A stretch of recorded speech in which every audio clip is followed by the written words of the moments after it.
up guys? Welcome to another episode of Sneaker Hassle. So, business as usual, weekend.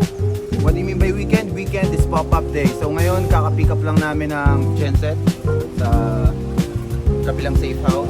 And right now, punta na kami sa kabilang safe house to get the goods na itutulak namin sa Balogo Sports Complex. So, samahan nyo kami sa another episode ng Sneaker Hassle. Let's go! Okay, wala ko pa ng photo.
Up and yeah, hopefully makapag-close kami ng sales today and few pairs left, pinapaubos lang namin. May mga bago tayong darating na stock. Let's go.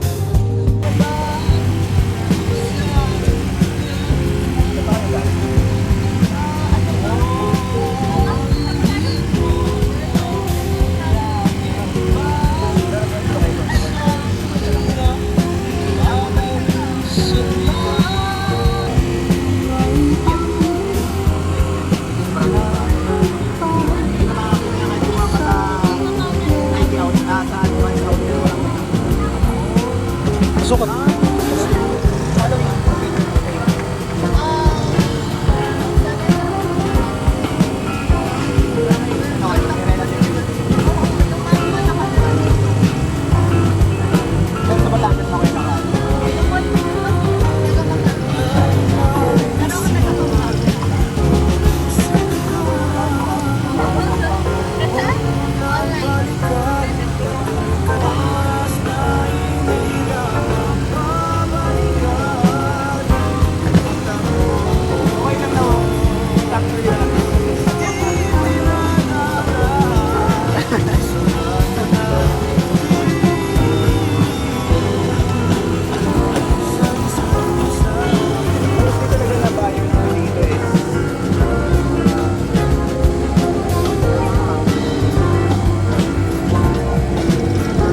Brand new na, no? Vibes.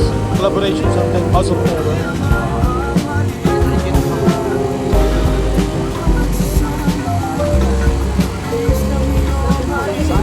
$5,000.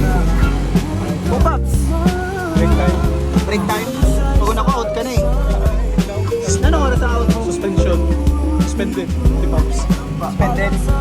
Dapat nagkano ka? Utos. Ako pawag ka tama. Dapat naka-out.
1 pair sold. So, yeah, akala namin hindi na kami makakabenta today since medyo konti yung tao. But the good thing is, may isang turista na may cash on hand, interested dun sa pair. So, we've already sold Vans Old School size 10 brand new for only 2,800. So, that's already a good deal for them. And may konting profit din tayo doon. So, yeah, everybody win. Let's go!